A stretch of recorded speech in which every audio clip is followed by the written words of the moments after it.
Hello, dear student. Today, after a long time, I'm making this video just for you. So here we are starting this with a new chapter, that is neural control and coordination. In this chapter, we will discuss about the neural system, human neural system, neurons as structure and functional unit of neural system, central neural system, reflex action and reflex arc, and the sensory reception and processing. So in this first video, I'm taking the first four topics, and then in the next video, I will be taking this reflex action and the sensory organs. Now, what is control and coordination means? Coordination is the process through which two or more organs interact and complement the function of each other. बहुत important होता है बेटा कि जो भी process हो रहा है उसमें कोई सिंगल ऑर्गन काम नहीं कर रहा है. हमारा पूरा बॉडी जो है वो इस तरीके से फॉर्म हुआ है कि उसको एक दूसरे की जरूरत है, उनका इंटरेक्शन होना जरूरी है, वो एक दूसरे को कॉम्प्लीमेंट करते हैं. That is coordination. And neural system, this provide an organized network of point to point connection for quick coordination. मतलब जो भी प्रोसेस हम बात कर रहे हैं ऊपर कोऑर्डिनेशन की, वो किसके अंडर में आता है? वो दो सिस्टम के अंडर में आता है बेटा. One is nervous system, that is chapter 21, and another one is endocrine system, that will be chapter 22. So here we are taking only nervous system. Now, nervous system is basically divided into three, that is CNS, पढ़ा हुआ है आप लोगों ने, central nervous system, PNS, that is peripheral nervous system, ANS, that is autonomic nervous system. Now, CNS includes brain and spinal cord. Of course, we will discuss that brain is again divided into three parts, that is forebrain, midbrain and hindbrain.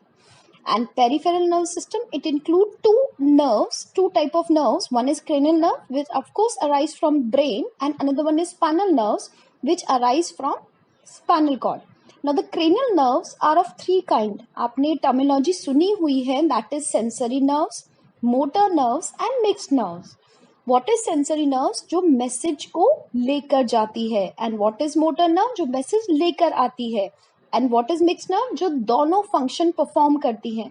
तो cranial nerves जो होती हैं उनका number total होता है बेटा 12 pairs, जिसमें से फर्स्ट, सेकंड और 8th जो है वो सेंसरी हैं, थर्ड, फोर्थ, 6, 11th एंड 12 जो है वो मोटर नर्व्स हैं, और जो रिमेनिंग है वो सारी मिक्स्ड नर्व्स हैं. बट स्पाइनल नर्व्स जो स्पाइनल कॉर्ड से राइज हो रही हैं, ये सारी मिक्स नेचर होती हैं. मतलब वही काम कर रही हैं, वो स्पाइनल कॉर्ड के पास मैसेज लेकर आ रही हैं और स्पाइनल कॉर्ड से मैसेज लेकर जा रही हैं. And the third one is autonomic nervous system, in which there are again two systems. One is sympathetic nervous system, another one is parasympathetic nervous system. तो बेटा ये स्लाइड में आप लोगों को जो मैंने दिखाया है वो एक बेसिक सा फ्रेम दिया है, जिसको हम इस चैप्टर में पूरा ओवरऑल डिस्कस करेंगे. नाउ पेरिफेरल नर्वस सिस्टम, पहले स्टार्टिंग में थोड़ा सा इसको हम डिस्कस कर लेते हैं, जिसमें मैंने बताया आपको कि इट इज डिवाइडेड, अपने बुक के हिसाब से बता रही हूँ बच्चा, ये जो हमारी बुक में दे रखा है that is autonomic nervous system, जो सिंपैथेटिक पैरासिम्पैथेटिक है, और एक और दे रखा है that is somatic nervous system. What is peripheral nervous system? जिसमें नर्व्स एसोसिएटेड विद सीएनएस है, जो मैं आपको बता चुकी हूँ, दैट इज आपका this cranial nerves and spinal nerves, जिसको हम इफरेंट और एफरेंट फाइबर्स भी बोलते हैं.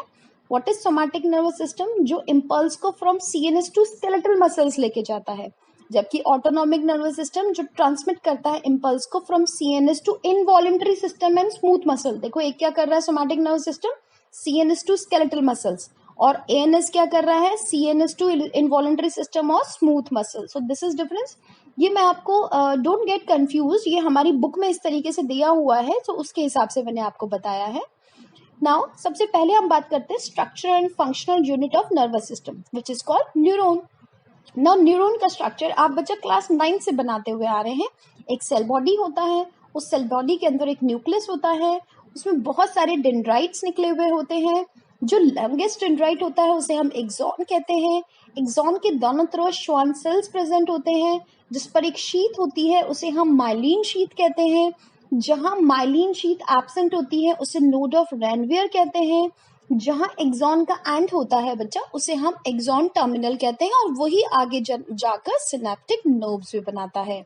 नाउ इसके बारे में बहुत डिटेल में हम पढ़ेंगे. That is cell body contains cytoplasm, cell organelles, Nissel's granules. Short fibers projecting out from the cell body is dendrite. Axon is long fiber having branch structure at the end. देखो नीचे आप branch structure दिखाई दे रहा है, terminate कर रहा है knob like structure में, जिसे सिनेप्टिक नॉब कहते हैं. Now number of axon and dendrite के बेसिस पे हमने 3 में डिवाइड करा है, जो मैं आपको यहाँ दिखाना चाह रही हूँ. मेनली मेरा यही एम था इस स्लाइड में आपको बताऊं कि there are 3 type of neurons. Multipolar, जिसमें 1 एक्सॉन होता है एंड 2 और मोर डेंड्राइट होते हैं, जो कि सेरेब्रल कॉर्टेक्स में मिलता है. इसे हम क्या बोलते हैं? मल्टीपोलर. Number 2 bipolar. बाइपोलर में क्या होता है? 1 एक्सॉन एंड 1 डेंड्राइट, जो कहाँ मिलता है? हमारे रेटिना में. And unipolar, cell body with only 1 axon found in embryonic stage. So ये 3 तरह का आपका न्यूरॉन्स हो गया. One is multipolar, second one is bipolar, and the third one is unipolar. Now, axon जो है वो भी 2 तरह का होता है बच्चा. एक माइलिनेटेड, जिसमें श्वान सेल के चारों तरफ एक शीट दिखाई दे रही है. Myelinated fibres are enveloped with Schwann cells to form myelin sheath around the axon. The gap between two, like जहां पे माइलिन शीट एब्सेंट होती है बच्चा, उसको क्या बोलते हैं? Node of Ranvier. माइलिनेटेड जो फाइबर्स होते हैं, एक्सॉन होते हैं, वो किस में मिलते हैं? स्पाइनल में और क्रेनियल नर्व्स में. जबकि नॉन माइलिनेटेड फाइबर जो होता है वो इनक्लोज बाय श्वान सेल्स होता है, that do not form myelin sheath around the axon. And कहाँ मिलता है? Autonomous and somatic nervous system में. ना सेल बॉडी डिटेल में थोड़ा हम पढ़ते हैं. ये ब्राउन राउंडेड पायरिफॉर्म और स्टिलेट पार्ट होता है न्यूरॉन का, जिसमें एक न्यूक्लियस होता है, बहुत सारा साइटोप्लाज्म होता है और बहुत सारे सेल ऑर्गेनेलीज होते हैं. सेंट्रियोल नहीं होता. बिकॉज सेंट्रियोल नहीं होता, इसलिए न्यूरॉन्स में कैपेसिटी नहीं होती डिवाइड करने की. सो जो आपका स्टार्टिंग के जो इन्फेंसी स्टेज है, जो आपका फीटस वाला जो स्टेज है, वहीं से जितने आपके नंबर ऑफ न्यूरॉन्स आपके पास है वो उतना ही रहेगा. सिर्फ नंबर डिक्रीज हो सकता है, इंक्रीज नहीं हो सकता. न्यूक्लियस लार्ज होता है और उसके अंदर प्रोमिनेंट न्यूक्लियोलस होता है. ईआर जो होता है वो कॉइल होता है अराउंड राइबोसोम, और कुछ ग्रैन्यूल लाइक स्ट्रक्चर प्रेजेंट होते हैं, जिसे हम निसल ग्रैन्यूल या टिग्रॉइड बॉडी कहते हैं. निसल ग्रैन्यूल वर्ड आपने सुना होगा. Tigroid body is new for you. It is the centre of protein synthesis. It is chemically ribonucleoprotein containing iron. ये याद रखना है बच्चा आपको. Now many small fibril are found in cytoplasm, जिसे हम न्यूरोफाइब्रिल्स कहते हैं, जो इंटरनल कंडक्शन, मतलब ऐसा थोड़ी ना है कि सिर्फ नर्व फाइबर जो है वो एक नर्व फाइबर से दूसरे नर्व फाइबर में कंडक्शन हो रहा है. नर्व फाइबर के अंदर भी कंडक्शन होना जरूरी है. वो किसके थ्रू होता है? न्यूरोफाइब्रिल के थ्रू होता है. Number 2 part, that is dendron और डेंड्राइट्स. ये स्मॉल सेल प्रोसेस होता है. फाइन ब्रांचेस को हम डेंड्राइट्स कहते हैं. कुछ रिसेप्टर जो प्रेजेंट होते हैं, जो डेंड्राइट में होते हैं, वो रिसीव करते हैं स्टिमुलाई को और टुवर्ड्स द सेल बॉडी उसका कंडक्शन करते हैं. मतलब बाहर से जो आ रहा है स्टिमुलाई, उसको सेल बॉडी के पास दे रहा है. डेंड्राइट्स में ध्यान रखना बेटा, निसल ग्रैन्यूल्स और न्यूरोफाइब्रिल प्रेजेंट होते हैं, जबकि एक्सॉन में नहीं होते. ये बेसिक डिफरेंस है कि सेल बॉडी और डेंड्राइट्स में निसल ग्रैन्यूल प्रेजेंट होते हैं, बट एक्सॉन में नहीं होते. नाउ एक्सॉन सबसे इंपॉर्टेंट पार्ट यही है, इसलिए प्लीज ध्यान से सुनिएगा. ये लॉन्गेस्ट सेल प्रोसेसेस है साइटोन का, सेल बॉडी का, जिसका डायमीटर यूनिफॉर्म होता है. इसके अंदर एक फ्लूइड होता है, उसे हम एक्सोप्लाज्म कहते हैं. Nissl granules absent as I told you, and neurofibril and mitochondria present होता है. एक्सॉन जो है वो कवर्ड होता है, जिस कवरिंग को उसको एक्सोलिमा कहते हैं. लिसन, फ्लूइड को एक्सोप्लाज्म कहते हैं और जो मेम्ब्रेन होती है उसे एक्सोलिमा कहते हैं. जहां पर सेल बॉडी और एक्सॉन का एक लिंक होता है, जिसको हम नेक भी बोलते हैं, उसे एक्सॉन हिलॉक कहते हैं. एक्सॉन हिलॉक जो होता है न्यूरॉन्स को का ट्रिगर जोन है, मतलब वहां से ट्रिगर होगा, because it is the site where the action potential are triggered. Now the terminal end of axon is branch into button shaped branches, which is called telodendria. Now mitochondria जो है टीलोडेंड्रिया में होता है, जो कि क्या काम करता है, एसिटाइल कॉलिन का फॉर्मेशन करता है with the help of an enzyme that is Colin acetyl transferase. याद करना है आपको। Acetylene for the time being store होता है सिनेप्टिक वेसिकल्स में। ये मैं आपको थोड़ा और डिस्क्राइब करूंगी अभी सिनेप्स जब पढ़ाऊंगी। एक्सॉन एक फंक्शनल पार्ट है नर्व सेल का, therefore term nerve fibre usually refer to axon. याद रखिएगा प्लीज बेटा ये, क्योंकि ये सबसे इंपॉर्टेंट फंक्शनल पार्ट है किसी भी नर्व सेल का। एक्सॉन कवर्ड होता है फॉस्फोलिपिड की लेयर से, जिसको हम माइलिन शीथ कहते हैं और मेडुला भी बोलते हैं। Medulla is covered by a thin cell membrane which is called neurilemma और sheath of Schwann cells। याद रखिएगा please. Now Schwann cells take part in deposition of myelin sheath। जो myelin sheath फॉर्म हो रही है वो Schwann cell बना रहा है, आप ऐसा मानिए। And myelin sheath act as an insulator and prevent, क्या मेजर फंक्शन है, leakage of iron and conserve axons energy. ये दो मेन फंक्शन है, इंसुलेटर की तरह एक्ट कर रहा है, लीकेज को रोक रहा है आयंस के, और एक्सॉन की एनर्जी को कंजर्व करने का काम कर रहा है। Now generation and conduction of nerve impulse. Ion channels are present in nerve fibres. Membrane में बेटा आयन चैनल्स होते हैं which is selectively permeable for different ions. When neuron is not conducting impulse, जब नर्व फाइबर में कोई conduction नहीं हो रहा है इम्पल्स का, उसे हम रेस्टिंग बोलते हैं स्टेज को। वहां पर एक्सोनल मेम्ब्रेन, मतलब एक्सॉन की जो मेम्ब्रेन है, प्लीज उसको सोचो प्लीज एक बार, वो परमेबल होती है पोटेशियम आयन के लिए और इम्परमेबल होती है सोडियम आयन के लिए। अभी हम पढ़ेंगे ये पोटेशियम और सोडियम आयन के बारे में। नाउ आयनिक ग्रेडियंट मतलब डिफरेंस जो है आयंस का across the resting membrane is maintained by active transport of ions by sodium potassium pump.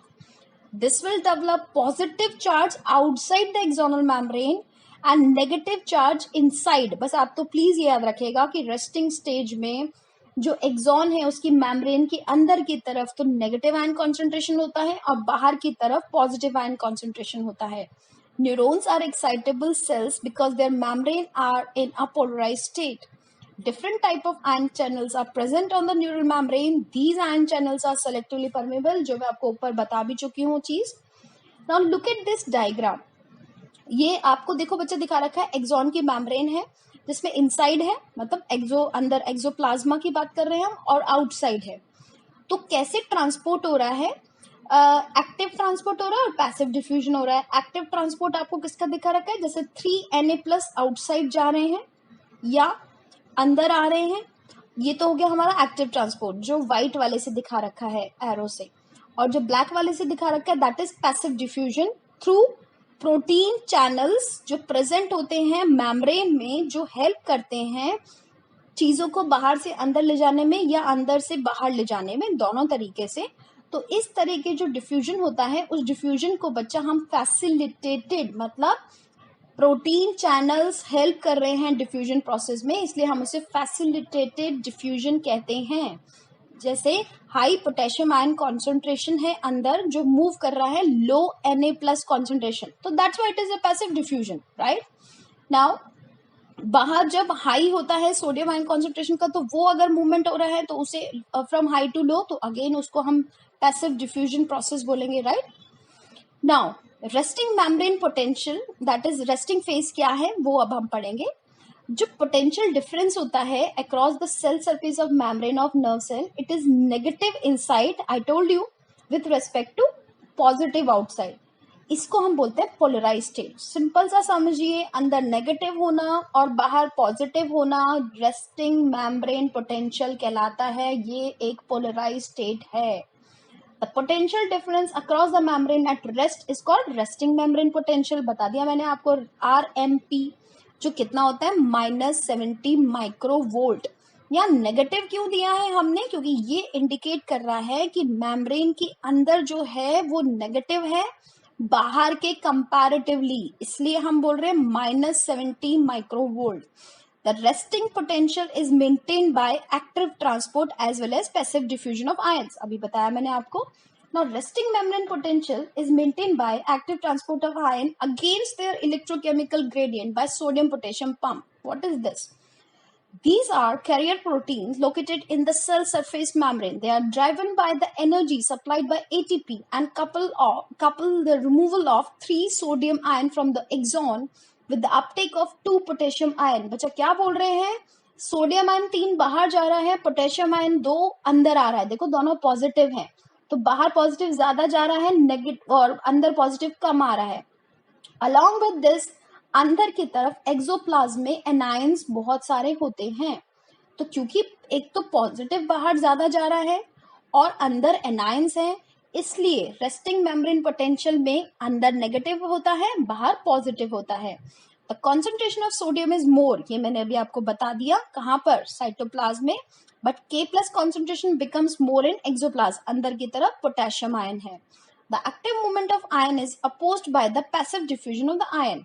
The rate of diffusion is determined by the permeability of exon membrane to the ion.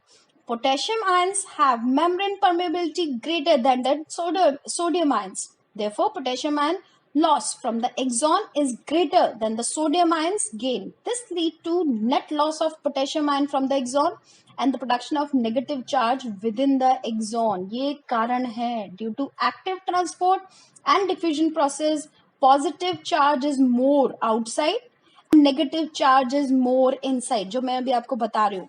Now, outer covering of exolemma is positively charged and inner membrane of exolemma is negatively charged. बार बार बच्चा वही चीज repeat हो रहा है, बाहर positive अंदर negative. Now, exciting stage में क्या होता है? जैसे ही when the event of depolarization has occurred, a nerve impulse is initiated. कैसे? Action potential is another name of nerve impulse. आप प्लीज क्लियर रखिएगा. What is action potential? That is एक और नाम दिया हमने nerve impulse को. This is generated by a change in sodium ion channel. What is this? These channels and some of the potassium ion channels are known as voltage gated channels, meaning this can be opened or closed with change in voltage. What is that? In resting state, these channels are closed due to binding of calcium ion.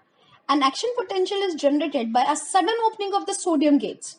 Now, opening of the gate increase the permeability of exon membrane to sodium ion. अभी देखो बाहर जा रहे थे sodium ion, अब वो open हो चुके हैं चैनल्स, वोल्टेज गेटेड चैनल्स, जिसकी वजह से वो अंदर आ रहे हैं. This increase the number of positive ion inside the exon, क्योंकि सोडियम चैनल्स खुल गए अंदर आने के लिए, तो अंदर सोडियम आ रहा है. Now, a change of -10 microvolt in potential difference from RMP, अभी मैंने आपको बताया, through influx is sufficiently significant to trigger a rapid influx of sodium ion, leading to generation of action potential. This change of -10 microvolt is called threshold stimulus. Now, at the point where membrane is completely depolarized due to rapid influx of sodium ion, अब क्योंकि वो अंदर आ रहा है तो depolarized state है, अभी हम polarized state से depolarized state में जा रहे हैं, तो the negative potential is first cancel out and become zero. सबसे पहले तो क्योंकि हम कह रहे थे अंदर नेगेटिव है बाहर पॉजिटिव है, तो पहले तो वो जीरो पे आ जाएगा. This exolemma is called as excited membrane or depolarized membrane. Now, due to further entry of sodium ion, the membrane potential overshoot. अब क्या हो रहा है? सोडियम आयन आए जा रहा है, आए जा रहा है, आए जा रहा है. अब क्या होगा बच्चा? वो जीरो से पॉजिटिव की तरफ चला जाएगा. जो हम पढ़ रहे थे -70, अब वो देखो +32 +45 आ गया है. This overshoot peak corresponds to maximum concentration of sodium ion inside the exon. This potential is called action potential. In this state, the inner surface of exolemma now become positively charged and outer surface becomes negatively charged. Now, एक बार polarise से depolarise state में आ गया तो वो वापस से बच्चा repolarised होगा. So after a fraction of second the sodium gates close, जो अंदर आने के लिए अलाउ कर रहे थे अब वो वापस से क्लोज हो गए हैं. Depolarisation of axon membrane causes potassium gates to open. अब देखो पहले क्या हो रहा था, डीपोलराइजेशन स्टेट में सोडियम चैनल्स खुल रहे थे, अब पोटेशियम के लिए चैनल्स खुल गए हैं. So potassium therefore diffuses out of the cell. अभी तक क्या हो रहा था, सोडियम अंदर आ रहा था, अब पोटेशियम बाहर जा रहा है. Since potassium is positively charged, this makes the inside of the cell less positive and activate sodium potassium pumps, and the process of repolarization or return to the original resting potential begins. Now, the repolarization periods return the cell to its resting potential, जो starting में हमने लिया था -70. The neuron is now prepared to receive another stimulus and conduct it in the same manner. Sodium pumps start working to maintain the normal resting membrane potential by expelling sodium plus and intaking of potassium. The time taken for restoration of resting potential is called refractory period, because during this period the membrane is incapable of receiving another impulse. Nerve impulse travels as action potential, starting में बता दिया, which passes along the axon as a wave of depolarization. अब ये जितना भी process हो रहा है ना बच्चा, पोलराइज स्टेट से डीपोलराइज से रीपोलराइज, ये बहुत फास्ट होता है. कितना? 1 to 5 मिली सेकेंड्स लेता है सिर्फ. ये सारी स्टोरी बताई किसने थी? ये हॉटकिन एंड हक्सली थ्योरी थी. इसको यहाँ पर थोड़ा सा सम अप करके मैंने दिया है कि रेस्टिंग मेम्ब्रेन पोटेंशियल में क्या क्या चीजें होती हैं, डीपोलराइजेशन स्टेट में क्या होता है, रीपोलराइजेशन स्टेट में क्या होता है, और स्प्रेड ऑफ इम्पल्स कैसे कैसे होता है. ये शॉर्ट में नोट्स हैं, जितना भी अभी तक आपने उसमें देखा है उसको आप चाहें तो इस तरीके से सिर्फ यहाँ तक आप इसको कर सकते हैं. आई मीन इसको ये शॉर्ट में दे रखा है बेटा, तो आप इसको नोट कर लेंगे तो भी आपको बहुत अच्छे से क्लियर हो जाएगा. नाउ अब हम पढ़ेंगे सिनैप्स. सिनैप्स होता क्या है, ये शेरिंगटन ने बताया था. It is a junction region between two neurons, जहां पे इंफॉर्मेशन ट्रांसफर होती है एक न्यूरॉन से दूसरे न्यूरॉन में. सिनैप्स को हम कैसे डिफाइन करेंगे? Synapse is equal to pre synaptic nerve, that is एक न्यूरॉन का, synaptic cleft that is gap between two neuron, and post synaptic membrane दूसरे न्यूरॉन का मेम्ब्रेन. सो फर्स्ट मेम्ब्रेन का फर्स्ट न्यूरॉन का जो मेम्ब्रेन है उसे हमने प्री सिनैप्टिक नर्व बोल दिया. जो सेकेंड न्यूरॉन है उसको हमने पोस्ट सिनैप्टिक मेम्ब्रेन बोल दिया. दोनों के बीच में जो गैप है उसको हमने सिनैप्टिक क्लेफ्ट कह दिया. Now synaptic transmission. Neuron conduct the impulse in the form of electrochemical wave. Now the conduction of nerve impulse is always unidirectional. ऐसा नहीं हो सकता उल्टा ट्रांसफर होने लग जाए. मतलब कि हमेशा यूनिडायरेक्शनल होगा, and it follows all or none law. What is that? That magnitude of response will always be the same irrespective of the strength of stimulus. ऐसा नहीं है कि छोटा सा स्टिमुलस आया है तो फास्ट होगा कंडक्शन, बड़ा स्टिमुलस है तो बड़ा स्टिमुलस है तो फास्ट होगा, छोटा स्टिमुलस है तो छोटा होगा. ऐसा कुछ नहीं है बच्चा, या तो होगा या बिल्कुल नहीं होगा. मतलब मैग्नीट्यूड ऑफ रिस्पॉन्स हमेशा सेम होगा. Now the velocity of nerve impulse is directly proportional to the diameter of neuron. Velocity एक अलग चीज है. मैमल्स में वेलोसिटी ऑफ नर्व इम्पल्स है 100 to 130 मीटर पर सेकेंड. सोचो स्पीड, सोचो एक बार. This velocity is affected by बहुत सारे फैक्टर्स है, फिजिकल और केमिकल, जैसे pressure, cold, heat, chloroform, ether, इन सब से अफेक्ट होती है वेलोसिटी, कम या ज्यादा. नाउ टीलोडेंड्रिया, अभी वर्ड पढ़ा था, one of the neuron form synapse with the dendron of next neuron, right. Telodendrion जो हमने पढ़ा था एक्सॉन का end. Now, telodendria membrane is called presynaptic membrane, and membrane of the dendron of the another neuron is postsynaptic membrane. और दोनों के बीच के gap को हम क्या बोलते हैं? Right, that is synaptic cleft. Here is the diagram. Actually, I made this diagram. That's why it is of distorted shape, I can say. Well, neurotransmitter का नाम है बच्चा एसिटाइल कोलिन. इसके अलावा मैंने एक लिस्ट आगे दिया हुआ है, आप देख लीजिएगा. सिर्फ न्यूरोट्रांसमीटर एसिटाइल कोलिन नहीं होता, लेकिन हम यहाँ एक्सप्लेन करने के लिए आपको बता रहे हैं. ये बनता कैसे है? ये बनता है माइटोकॉन्ड्रिया के अंदर, जिसमें acetyl coenzyme A plus choline मिलकर बनाते हैं एसिटाइल कोलिन, जो कि माइटोकॉन्ड्रिया के अंदर फॉर्म हो रहा है, लेकिन सिनेप्टिक वेसिकल्स में स्टोर हो रहा है. Keep it in mind, mitochondria में फॉर्म हो रहा है लेकिन सिनेप्टिक वेसिकल्स में स्टोर हो रहा है. फिर आ गया हमारा प्री सिनेप्टिक मेम्ब्रेन, फिर हमारा आ गया सिनेप्टिक क्लैफ्ट, फिर हमारा आ गया पोस्ट सिनेप्टिक मेम्ब्रेन, राइट. तो प्री सिनेप्टिक मेम्ब्रेन अभी हमने पढ़ा, राइट, और क्लैफ्ट आ गया एंड देन पोस्ट सिनेप्टिक आ गया. Now synapse are one way valve, that is the synapse can not transmit an impulse in the reverse direction, अभी हमने पढ़ा. And as the dendrites cannot secrete a neurotransmitter, this is the reason beta, right. Thus the synapse act as one way valve allowing the conduct of impulse from axon to dendrite.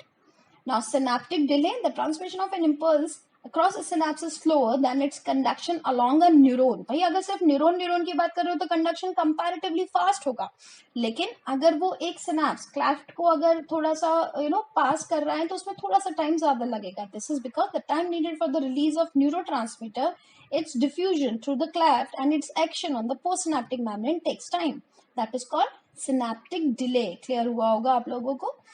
Now difference between, दो तरह का होता है बच्चा synapse, one is chemical and electrical. What is chemical? जिसमें pre and post synaptic neurons जो होते हैं वो डायरेक्ट कॉन्टैक्ट में नहीं होते, जबकि इलेक्ट्रिक में डायरेक्ट कॉन्टैक्ट में होते हैं. केमिकल में सिनेप्टिक क्लेफ्ट प्रेजेंट होती है, उसमें एब्सेंट होता है. Pre synaptic knob contain small vesicle that contain neurotransmitter substances. यहाँ ऐसा कोई वेसिकल नहीं होता, इलेक्ट्रिक है क्योंकि. During impulse transmission the neuron transmitter is secreted into the cleft, जबकि यहाँ क्लेफ्ट ही नहीं है तो no secretion. Impulse can be conducted in one direction, इसमें impulse can be conducted in both the direction, क्योंकि वो तो आयंस ट्रांसफर हो रहे हैं ना, आयंस में एक्सचेंज हो रहा है. केमिकल सिनेप्स कंपैरेटिवली स्लो होता है इलेक्ट्रिक सिनेप्स के. नाउ कुछ एक्साइट करते हैं, आई मीन न्यूरोट्रांसमीटर के सिक्रेशन को ज्यादा करने वाले हैं, और कुछ इनहिबिट भी करते हैं. So what are these are acetylcholine जो भी हमने पढ़ा, norepinephrine, serotonin, five hydroxytryptamine, dopamine, histamine, glutamate, epinephrine, gastrin, glucagon, melatonin, ADH भी आपने सुना हुआ होगा, मेलेटोनिन भी आपने सुना होगा, इनफैक्ट ग्लूकागॉन भी आपने सुना हुआ होगा. नाउ इनहिबिटरी गाबा होता है, ये भी आपको याद रखना है बच्चा, gamma amino butyric acid and glycine, जो इनहिबिट करता है, मतलब इम्पल्स के कंडक्शन को थोड़ा सा स्लो करता है. अब हम नेक्स्ट वीडियो में पार्ट 2 में हम पढ़ेंगे बेटा ब्रेन के बारे में, जो मैंने यहाँ पर सिर्फ आपको एक पिक्चर दिखा दी है, but it's a very interesting topic जिसको पढ़ने में आप लोगों को बहुत ही ज्यादा मजा आने वाला है. So for this part 1 video, thank you so much.